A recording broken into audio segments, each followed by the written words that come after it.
Welcome to the Itihas channel. Today we will do a brief recap of all the events we spoke about in the last few episodes.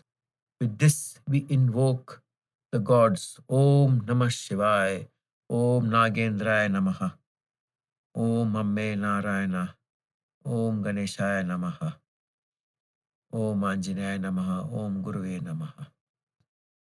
We spoke about the brave King Pandu, an albino prince of the great Kuru dynasty, who went through the length and breadth of Bharatavarsha, subduing kingdoms all across the country and getting them under the rulership of the Hastinapur kingdom. His elder brother Dhritarashtra was a regent in name who ran the kingdom in his stead in the kingdom of Hastinapur because he was blind. Pandu, during the course of his campaigns, married two beautiful princesses. The elder one being Kunti, the daughter of Kunti Bhoja, and the birth daughter of King Sura of the Yadava clan. The younger one was Princess Madri of Madra Desha. He married these two princesses and then brought them home victorious from his campaigns all across Bharatavarsha. And when he came, he was greeted by his kingdom in great honor. Following this, Pandu decided to go to the southern slopes of the Himalayas to spend quality time with his wives. There, unfortunately, he killed the great Rishi Kindama and his wife, who were in blissful communion with each other in the form of a stag and a deer, and thereby incurred a curse from the great Rishi that the day Pandu would spend a beautiful, tender communion with his wife, he would die instantly and his wife would follow him to the other world. In depression, Pandu gave off all his belongings and went with his wives up into the Himalayas to the beautiful Shatashringa meadows, where he immersed himself in ascetic pursuits and penance. There, after 3 years, he decided to have children and asked his wife Kunti to invite the rishis home and then be blessed with a child with one of the rishis.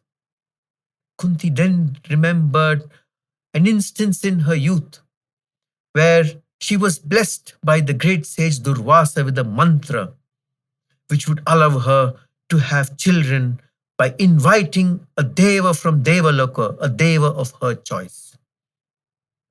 What she didn't tell Pandu was that she used this mantra once to invoke the great Surya Dev, the sun god, who came down to her little room and took her in a chariot across the galaxies and gave her a child. That child would be later called Karna, the great Karna, who would be remembered for time immemorial. Kunti was absolutely shocked that she had a child, and not knowing what to do, she took this child, put it in a wooden box, and let it flow down the river, where it was later taken up by a charioteer and named Vasusena. Kunti then got married to Pandu and then recounted the episode of the mantra to Pandu. Pandu immediately told her that she should invoke Dharma, the god Dharma, to have a child. Kunti did, had Yudhishthira with Dharma. Following this, she invoked Vayu himself, the wind god, had the great Bhimasena with him, and then invoked Indra, the king of the gods, and had Arjuna with him.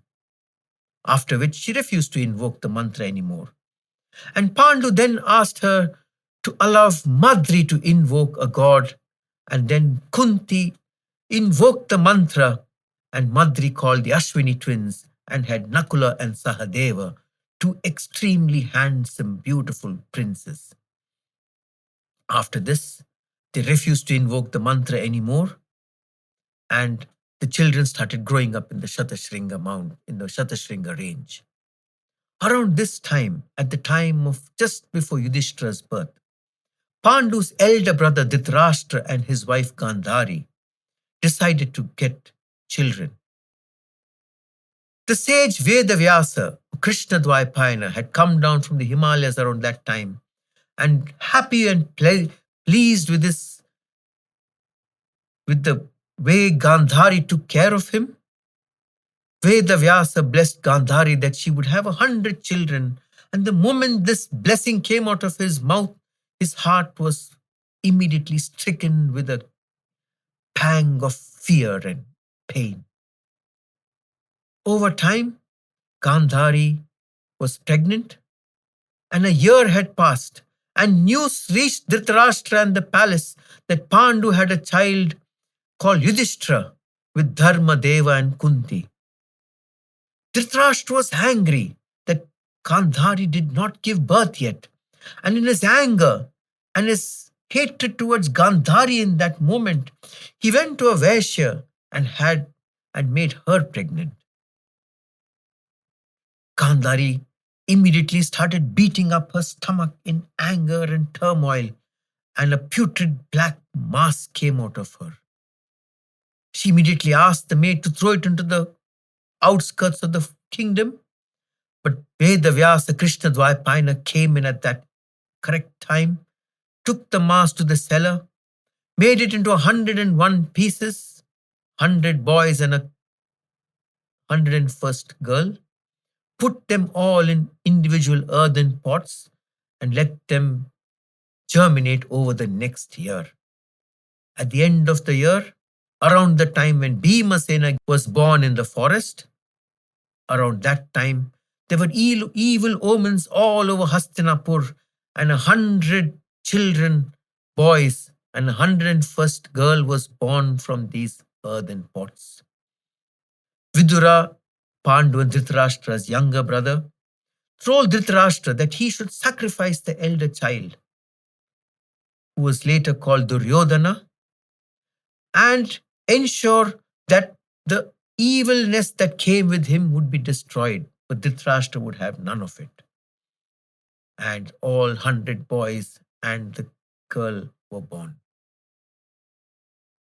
15 years later, in the Shatashringa mountains, when the elder child Yudhishthira was 15, Kunti had taken the children out to some ashramas, and Pandu saw Madri having a bath, couldn't control himself, and in the events that followed, Pandu lost his life. Thereafter, Madri decided to go with him to the other world and sat on the funeral pyre with Pandu. And then the rishis of the forest brought the remains of Pandu and Madri back to Hastinapur, where they were given the right honors and they were cremated completely. Sage Vedavyasa was called in back from the mountains to do the last rites of Pandu and Madri. And there he spoke to his mother about what he saw for the future of Hastinapur. We stopped here in the last episode, and I would like to take this opportunity to discuss two stories that are interesting. One of these is of Sahadeva.